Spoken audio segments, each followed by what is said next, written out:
Fala pessoal, eu sou o Rodrigo Eng e esse é mais um episódio do podcast do Layup, informação de bandeja sobre a NBA, em parceria com a Rádio Sport Clube, que você pode ouvir em radiosportclube.com ou no seu smartphone usando o aplicativo Radiosnet, disponível para iOS e para Android.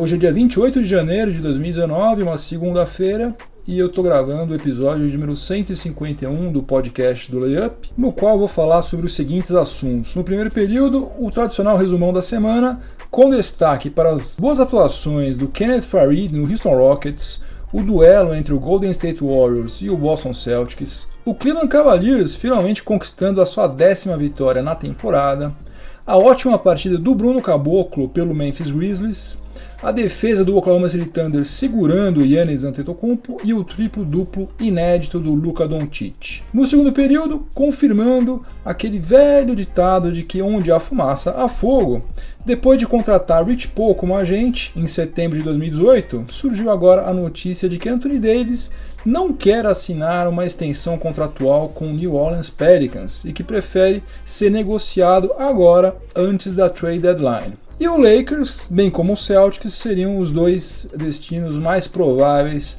para o nosso amigo Monocelha. No intervalo, no quadro 880, nós vamos conferir as performances do Evan Fournier na derrota do Orlando Magic para o Washington Wizards e a performance também do Klay Thompson na vitória do Golden State Warriors sobre o Los Angeles Lakers. No terceiro período eu vou falar sobre o All-Star Game. Foram anunciados oficialmente os titulares do All-Star Game 2019, que terá Giannis Antetokounmpo e LeBron James como capitães das duas equipes que vão se enfrentar lá no dia 17 de fevereiro em Charlotte.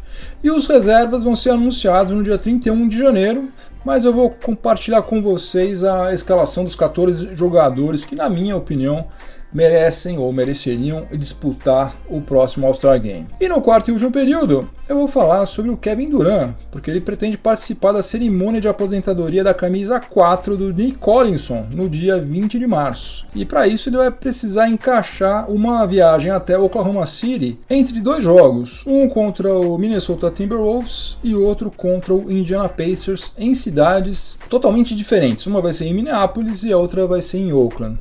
Agora, o mais complicado do que isso vai ser ele enfrentar a torcida do Thunder, que ainda não o perdoou por ter dado seguimento à sua carreira lá no Golden State Warriors. Então é isso, chega de delongas, vamos ao que interessa, o podcast do Layup está no ar. Já foram disputadas 743 partidas das 1.230 que integram a temporada regular e isso significa que 60,4% da fase de classificação já ficou para trás. Bucks, Raptors e Pacers nessa ordem estão no topo da Conferência Leste, enquanto Warriors, Nuggets e Thunder, também nessa ordem, estão no topo da Conferência Oeste.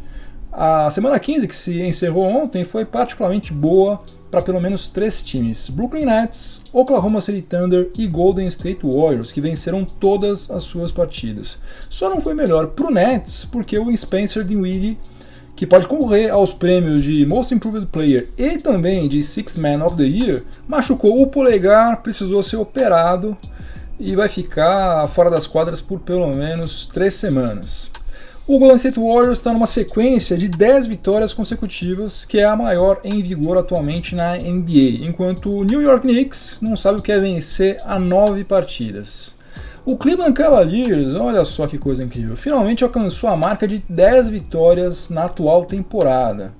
E só poderia ter conseguido fazer isso contra quem? Contra o Chicago Bulls, né, que está parecendo um catadão sob o comando do Jim Boylen. Se a ideia do front office do Bulls é tancar, alguém precisa avisar a turma lá que pelas novas regras da liga, a chance de você ficar com a primeira escolha, na melhor das hipóteses, na melhor de todas, é só de 14%. Mas como no Bulls a gente nunca sabe se o que eles estão fazendo lá é estratégia ou é incompetência mesmo, não sabemos. Quem sabe tem algum sentido nisso tudo. O fato é que o Cavs conseguiu chegar à sua 10ª vitória, palmas para o Cleveland Cavaliers. O Kenneth Faried e o Daryl Morey estão calando a minha boca, pelo menos por enquanto. Na ausência do Clint Capela, né, que ainda está machucado, o Kenneth Faried está sendo escalado como pivô titular do Houston Rockets em um small ball lá do técnico Mike D'Antoni, que está dando muito certo. Nas 4 partidas que o Manimal fez pelo Houston Rockets, ele está com médias de 14,3 pontos, 9,5 rebotes em 30,8 minutos por partida.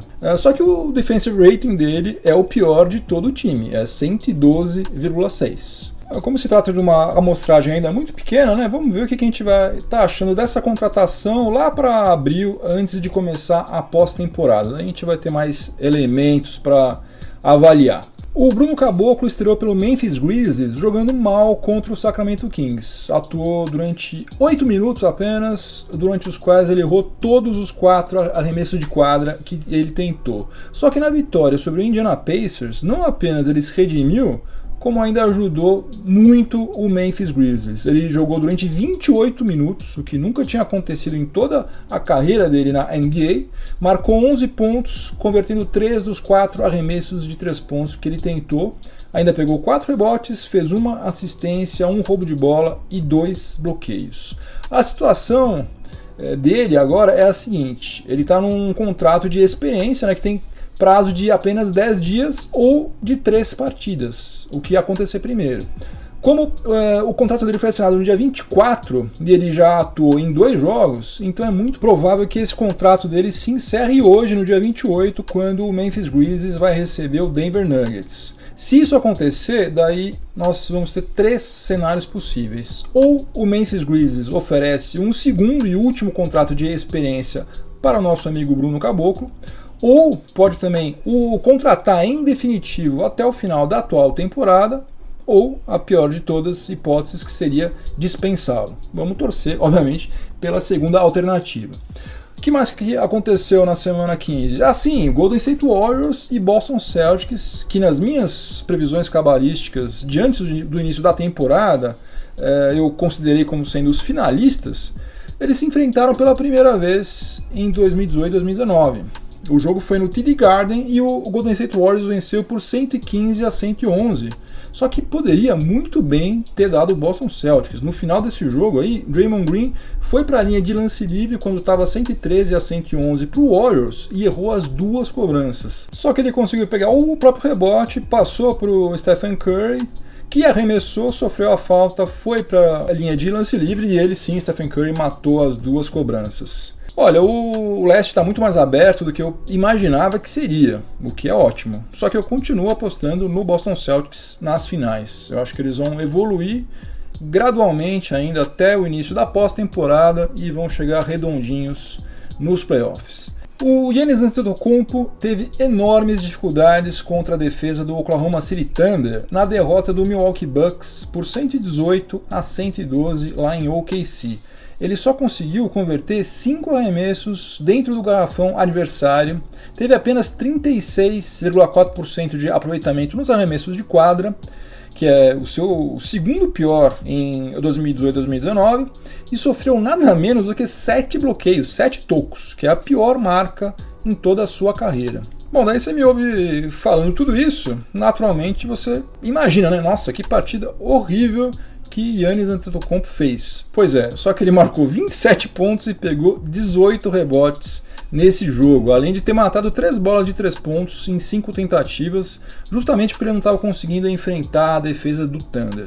E do outro lado, o Paul George fez uma partida excepcional. O cara tá jogando demais, 36 pontos em 37 minutos de quadra, matou 8 bolas de 3 pontos, pegou 13 rebotes, 3 assistências, 3 roubos de bola. Tá jogando num nível altíssimo que eu sinceramente não esperava. Uma ótima surpresa, Paul George. E o Luka Doncic entrou para a história da NBA ao se tornar o único jogador com menos de 20 anos de idade que anotou um triplo-duplo com pelo menos 30 pontos. O Dallas Mavericks perdeu para o Toronto Raptors, mas ele saiu de quadra com 35 pontos, 12 rebotes e 10 assistências. E em toda a história da liga, somente 2 jogadores com menos de 20 anos anotaram triplos-duplos. O Markelle Fultz fez isso uma vez no final da temporada regular 2017-2018 e o Luka Doncic 2 vezes na atual temporada.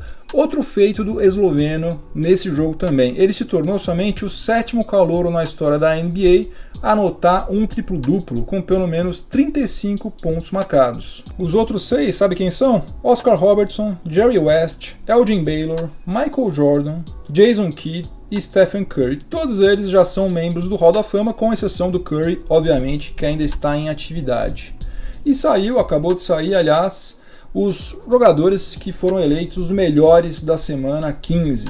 O Giannis Antetokounmpo foi eleito pelo leste, né, com 30,7 pontos, 15,7 rebotes, 4 assistências, e o Milwaukee Bucks venceu 2 partidas e perdeu uma na semana 15. E do lado da Conferência Oeste foi o Paul George, com médias de 31,5 pontos, 9 rebotes, 4,5 assistências, e o Oklahoma City Thunder, como eu já falei, venceu todas as suas partidas da semana 15. Todas as 4 partidas que jogou, venceu. E para encerrar esse nosso primeiro período, eu vou dar uma passada aqui nas transmissões da NBA na TV nessa semana 16, o que você pode conferir quando você quiser no site do Layup, layup.com.br, nas mídias sociais, no Facebook e no Twitter, LayupBR, ou no Instagram, onde é LayupNBA. Ou, se você preferir, você pode se inscrever gratuitamente na newsletter do Layup. Você entra lá em layup.com.br, procura por newsletter, se cadastra, leva 30 segundos no máximo, não paga nada, e eu não fico mandando spam, só mando o que interessa de verdade. E daí você recebe semanalmente a programação da NBA no seu e-mail. Então vamos lá, hoje, segunda-feira, dia 28, às 10 horas da noite no Sport TV, tem Golden State Warriors contra Indiana Pacers. Amanhã, dia 29, às 22 horas também no Sport TV, Milwaukee Bucks contra Detroit Pistons. Quarta-feira, rodada dupla na ESPN. Dia 30, às 11 horas da noite, Pacers contra Wizards. E na sequência, 1h30 da manhã, madrugada já de quinta-feira, Jazz contra Trail Blazers. Rodada de quinta-feira bem interessante, dia 31, às 11 horas pela Vivo, temos Bucks e Toronto Raptors. Partida que talvez valha a liderança da Conferência Leste e também de toda a NBA, já que esses dois times são os times que têm as melhores campanhas da liga atualmente. Sexta-feira, rodada dupla de novo da ESPN, dia 1º de fevereiro, às 10h30 da noite na ESPN, Celtics contra Knicks, e na sequência, 1h da manhã, já do sábado, Rockets contra Denver Nuggets. O jogo também promete ser interessante. Sábado, dia 2, às 11h30 da noite na ESPN, Lakers contra Warriors, e à meia-noite, já madrugada de domingo, né, dia 3, já no Sport TV temos Rockets contra Jazz. Domingo temos 2 jogos também. Dia 3, às 5 horas da tarde, presta atenção, 5 horas da tarde, horário diferente. E ESPN nós temos Thunder contra Celtics, jogaço também. E às 6 horas da tarde, né, 18 horas, pelo Sport TV, Clippers contra Toronto Raptors. Antes de começar a falar sobre o Anthony Davis no segundo período do podcast do Layup, uma pequena correção. Acabei de ver aqui que os 28 minutos jogados pelo Bruno Caboclo na vitória do Memphis Grizzlies sobre o Indiana Pacers não é o seu recorde, não é o seu career high. No dia 13 de abril de 2016, ele ficou em quadra durante 35 minutos numa vitória do Toronto Raptors sobre o Brooklyn Nets. Só que nesse jogo ele foi muito pior, ele chutou 9 bolas e acertou só uma, saiu de quadra com 3 pontos marcados. Mas enfim, vamos ao que interessa agora. Em setembro do ano passado, o Anthony Davis demitiu o agente que cuidava da sua carreira desde quando ele ingressou na NBA, lá em 2012, e contratou o Rich Paul, agente e amigo pra lá de íntimo de LeBron James. Na época, o próprio Rich Paul veio a público dizer que o fato do Anthony Davis ter trocado de agente não significava que ele queria sair do New Orleans Pelicans. Agora, pouco mais de 4 meses depois, o Adrian Wojnarowski despejou a seguinte bomba hoje, né? Anthony Davis não quer assinar uma extensão contratual com o New Orleans Pelicans e pediu para ser negociado, de preferência antes da trade deadline, que é dia 7 de fevereiro. E segundo o Adrian Wojnarowski, Rich Paul teria informado o front office do Pelicans que o seu cliente quer ser negociado com um time que lhe dê a chance de vencer constantemente e também de brigar por títulos, o que certamente não vai acontecer nunca lá em New Orleans, infelizmente. Ao fazer isso, pedir para sair, o Monocelha está abrindo mão de assinar um contrato de 5 anos no valor de 240 milhões de dólares, que somente o New Orleans Pelicans poderia oferecer para ele, e daí para finalmente virar agente grande na NBA e jogar contra os melhores jogadores da liga nos meses de maio e junho, que é quando o bicho pega para valer. Playoffs, né? Parece piada, mas um craque como o Anthony Davis, que está na NBA já há 7 temporadas, só jogou 13 partidas de playoffs até hoje. 4 em 2015, quando o New Orleans Pelicans foi varrido pelo Golden State Warriors na primeira rodada, e 5 em 2018, né, quando varreu primeiro o Portland Trail Blazers, mas depois perdeu por 4-1 para o Golden State Warriors nas semifinais da Conferência Oeste. Eu acho algo compreensível, mais do que justo, aliás, a vontade do Anthony Davis sair de Louisiana, né? Ele ficou lá 6 temporadas e meia, teve toda a paciência do mundo durante muito tempo, mas chega uma hora que não dá mais, né? Ele vai fazer 26 anos em março, viu um monte de gente trocar de franquia, né? Sair de um time para ir para outro porque não estava feliz, né? Não vou citar os exemplos todos, você sabe quais são, e resolveu fazer o mesmo. E até, de certa maneira, ele está sendo legal com o Pelicans, né? Porque o Anthony Davis poderia ficar na moita até 2020, quando ele vai se tornar um free agent, e se mandar sem que a franquia recebesse nada em troca. Então ele está dando a chance de que o New Orleans Pelicans receba algo por ele. Bom, então agora é a gente descobrir para onde e quando também Anthony Davis vai, porque a saída dele é só uma questão de tempo. 2 destinos estão sendo apontados como os mais prováveis de todos: o Los Angeles Lakers e o Boston Celtics. Só que as situações dessas duas franquias rivais, né, históricas, são completamente diferentes. Várias circunstâncias pesam a favor do Lakers. Em primeiro lugar, o óbvio: o Rich Paul é agente do LeBron James e também é o agente de Anthony Davis. O Fabrício Azevedo, para quem eu mando um grande abraço, lá do grupo de WhatsApp sobre a NBA, coordenado pelo Rafael Machado, para quem eu também mando outro grande abraço, até me sugeriu fazer um levantamento se existe alguma tendência das negociações envolvendo jogadores agenciados pelo Rich Paul favorecerem o time no qual o LeBron James está. Olha, pelo menos até agora isso não aconteceu. Na verdade, aconteceu mais ou menos o contrário. A franquia se sentiu obrigada a oferecer um contrato bem salgado a algum jogador mediano só para agradar Rich Paul e, indiretamente, agradar LeBron James. Foi o caso, por exemplo, do Tristan Thompson, que assinou por 82 milhões de dólares em 2015 com o Cleveland Cavaliers, e agora, mais recentemente, do Kentavious Caldwell-Pope, que assinou com o Lakers em 2017 por 17 milhões de dólares em uma temporada somente e renovou por 12 milhões de dólares em julho de 2018. Um outro ponto que pesa a favor do Lakers é o seguinte: se o Anthony Davis quer brigar por títulos, nada melhor do que ele jogar ao lado de LeBron James, que é o único jogador que atuou em todas as últimas 8 finais da NBA, né? Eles atuariam juntos por 4 temporadas, e daí quando LeBron James se aposentasse ou fosse encerrar a carreira em algum outro time, passaria o bastão de franchise player de uma das principais franquias da NBA para o Monocelha, né? Uma grande honra, que a essa altura talvez já poderia pelo menos ter um título no seu currículo. E por último, aí já é uma especulação de minha parte, algo que eu já tinha falado há muito tempo atrás: eu nunca engoli o Lakers ter perdido o Julius Randle assim de mão beijada. O Lakers deixou ir embora um cara jovem que tinha sido a 7ª escolha no draft de 2014, estava evoluindo nitidamente a cada ano, e horas depois ele já tinha acertado com qual time? Com o New Orleans Pelicans, que não precisou dar absolutamente nada em troca para contratar Julius Randle. Eu acho que existe uma possibilidade considerável de que a ida do Randle para New Orleans em julho de 2018 já estivesse atrelada à ida do Anthony Davis para Los Angeles agora. Não é uma informação, é uma especulação. Agora, o que o Lakers pode oferecer para o Pelicans em troca de Anthony Davis? A única oferta possível seria um pacote com pelo menos 3 jogadores promissores, entre Brandon Ingram, Kyle Kuzma, Lonzo Ball, Josh Hart, né? Alguns desses 3, 4 não dá, né? Porque senão o Lakers fica sem time nenhum, né? Que querendo você ter LeBron James, Anthony Davis, mas e o resto, né? Não dá.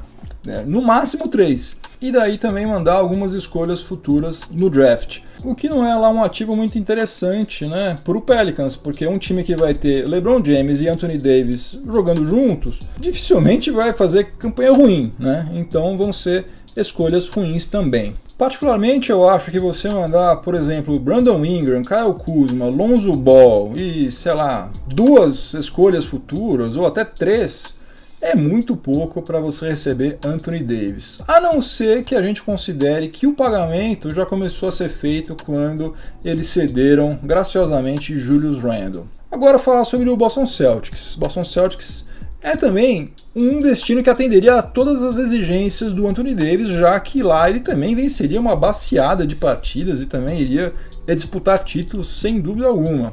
Só que o Celtics não pode contratar Anthony Davis agora por causa de uma regra da NBA que ficou conhecida como Rose Rule, já que ela foi posta em prática pela primeira vez com o Derrick Rose.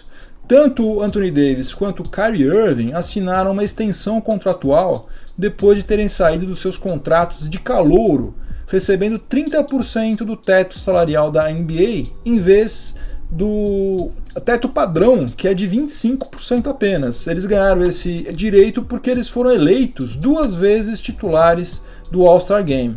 Só que essa mesma exceção, essa Rose Rule, impede que a mesma franquia tenha no seu elenco 2 jogadores com contratos desse tipo. Então, para o Anthony Davis ser contratado agora pelo Celtics, só se o Kyrie Irving fosse negociado, o que eu duvido que seja o plano do Danny Ainge, presidente do Celtics. O Danny Ainge certamente já passou a mão no telefone, ligou lá para New Orleans e disse o seguinte: me esperem até julho, quando o Kyrie Irving vai ser um free agent e a gente vai assinar um outro contrato com ele, e daí eu mando para vocês o melhor pacote que vocês vão conseguir encontrar na NBA. O Celtics pode dar para o Pelicans nada menos do que 4 escolhas de primeira rodada no draft de 2019, né? Uma do próprio Celtics, outras 3 que eles já receberam de outras franquias, além de vários jogadores aí como Marcus Morris, Marcus Smart, Terry Rozier e eventualmente até podem mandar, se for o caso, Gordon Hayward e ou Jaylen Brown, né? Depende de como é que vai fluir a negociação. Eu já falei sobre isso aqui outro dia, eu tenho muito receio do que pode acontecer com o New Orleans Pelicans depois que o Monocelha sair de lá, por isso eu acho que é mais saudável tanto pro Pelicans como franquia, né? Como organização, mas também para toda a NBA, que vai ser melhor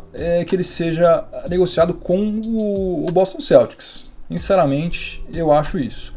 Agora, nada impede que o Pelicans prefira fazer alguma troca com qualquer uma das outras 27 franquias, né? Estou falando aqui de Lakers e Celtics, mas tem várias outras franquias que estão também diante de uma oportunidade única.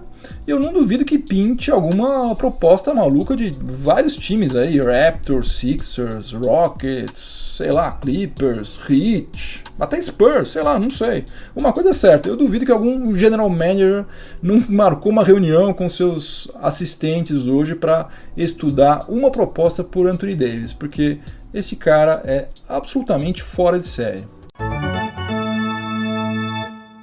No intervalo do podcast do Layup, em parceria com a Rádio Sport Clube, hoje é dia do nosso quadro 8/80 e eu vou falar primeiro sobre a performance do Evan Fournier, jogador do Orlando Magic. Aliás, uma dica que eu sempre dou: nunca, em hipótese alguma, pesquise a palavra Fournier no Google Imagens. Não faça isso, eu já cometi essa burrada há uns 4 anos e me arrependo até hoje. Então, depois não diga que eu não avisei, não procure Fournier no Google Imagens.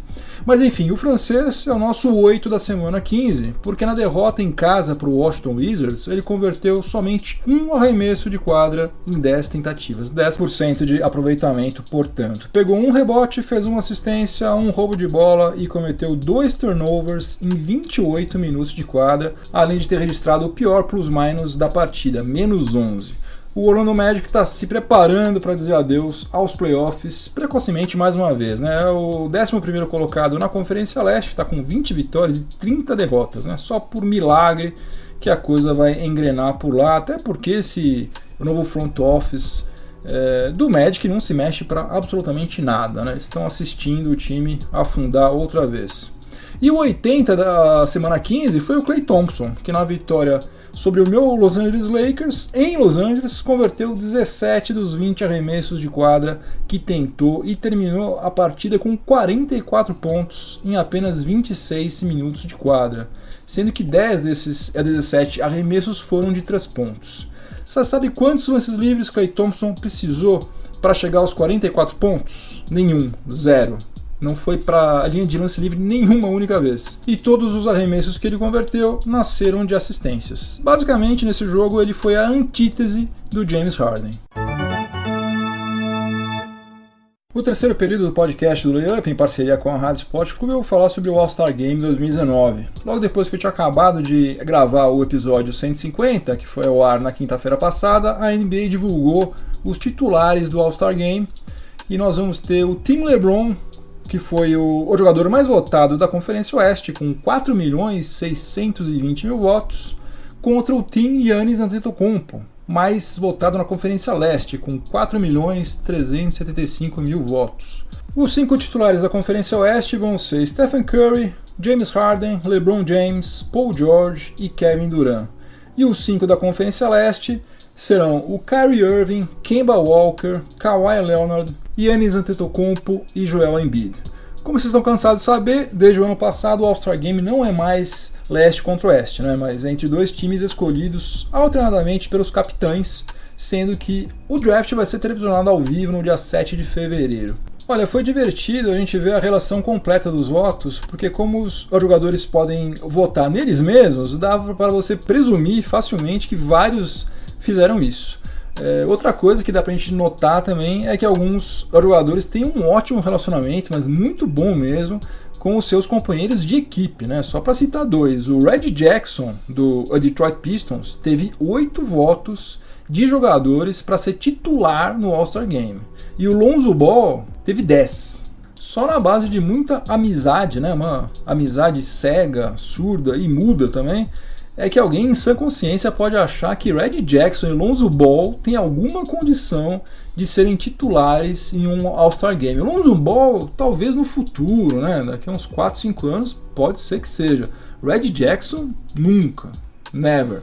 Outra coisa que também mostra muito bem como o ambiente não está nada favorável para o Hassan Whiteside lá no Miami Heat é que ele recebeu somente um voto, muito provavelmente dele mesmo, né? Enquanto o Bam Adebayo, que é o pivô reserva do Whiteside, recebeu 8, certamente de vários companheiros de equipe. Então, aparentemente, o clima lá em Miami não está dos melhores para Hassan Whiteside. Bom, e no dia 31, próxima quinta-feira, vão ser anunciados os 14 jogadores reservas que também participarão do All-Star Game 2019, 7 de cada conferência. Como essa escolha aí é feita exclusivamente com base nos votos dos técnicos, provavelmente a gente não vai ver nenhuma grande surpresa, ou seja, 0 chances de Lonzo Ball ou de Reggie Jackson estarem em quadra no dia 17 de fevereiro lá em Charlotte. Eu não faço ideia de quais serão esses 14 reservas, mas vou deixar aqui quais seriam os meus 14. Alguns deles certamente vão ser bem impopulares, mas eu estou considerando a campanha que esses times, desses jogadores estão fazendo e também a importância que eles têm dentro dos seus respectivos elencos. Lembrando que na votação para os titulares era preciso escolher 2 jogadores de backcourt e 3 de frontcourt, mas para os reservas não existe nenhuma limitação. Então, os meus 14 reservas seriam os seguintes: no leste, Bradley Beal, do Washington Wizards, D'Angelo Russell, do Brooklyn Nets, Victor Oladipo, do Indiana Pacers, Ben Simmons, do Philadelphia 76ers, Malcolm Brogdon. Esse aí acho que pouca gente colocaria ele como All-Star, eu tô colocando, o cara tá jogando demais, tá prestes a fazer uns 50, 40, 90. Blake Griffin, do Pistons, e Nikola Vucevic, do Orlando Magic. E no oeste, os meus 7 reservas seriam Russell Westbrook, Damian Lillard, Jrue Holiday, do Pelicans, o Luka Doncic, calouro Luka Doncic, do Dallas Mavericks, Anthony Davis, Karl Anthony Towns e o meu garoto Nikola Jokic.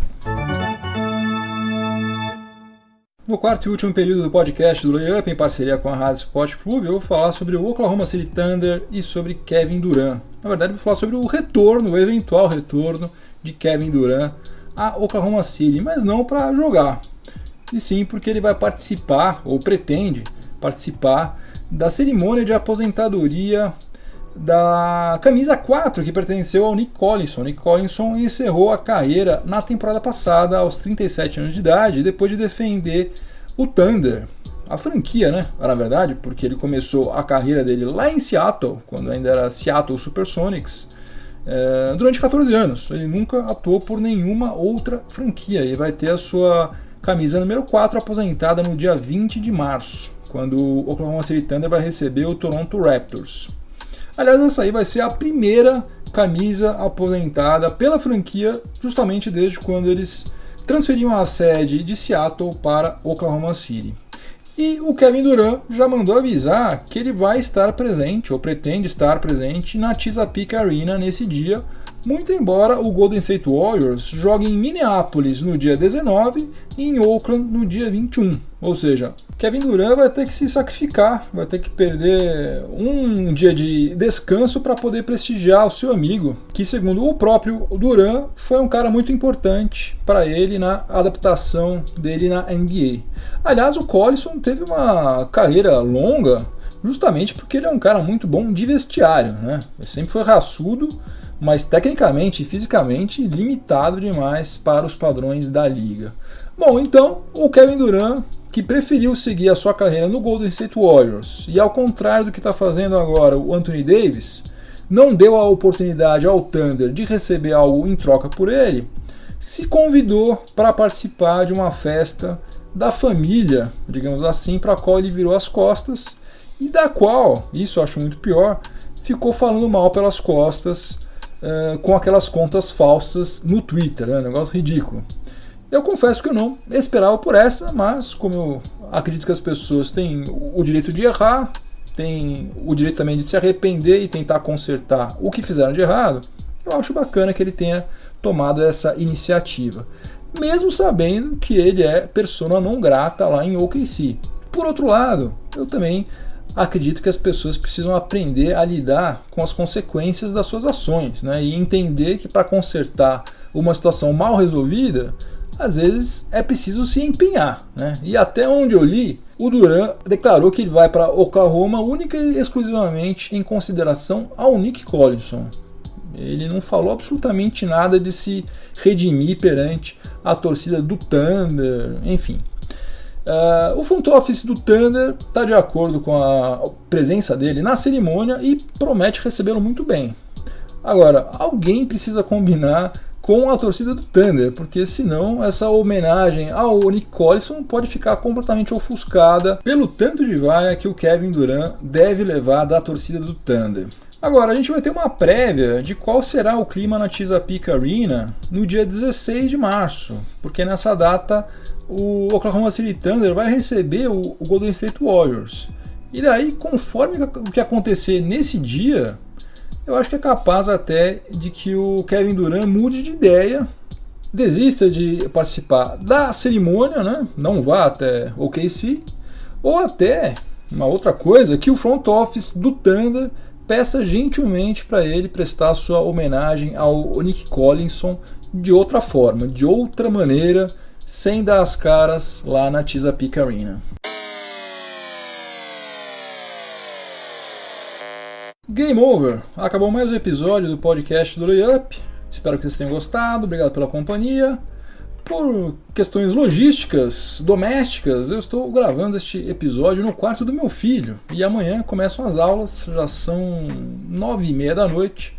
Eu preciso desocupar o quarto dele para ele poder dormir, acordar cedo amanhã, que amanhã começa o batente. Então vou encurtar essa nossa despedida. Se você estiver ouvindo este episódio na Rádio Sport Clube, continue sintonizado por aí que vem mais informação esportiva de qualidade na sequência. Uma ótima semana para todo mundo, um abração, até a próxima, tchau, tchau.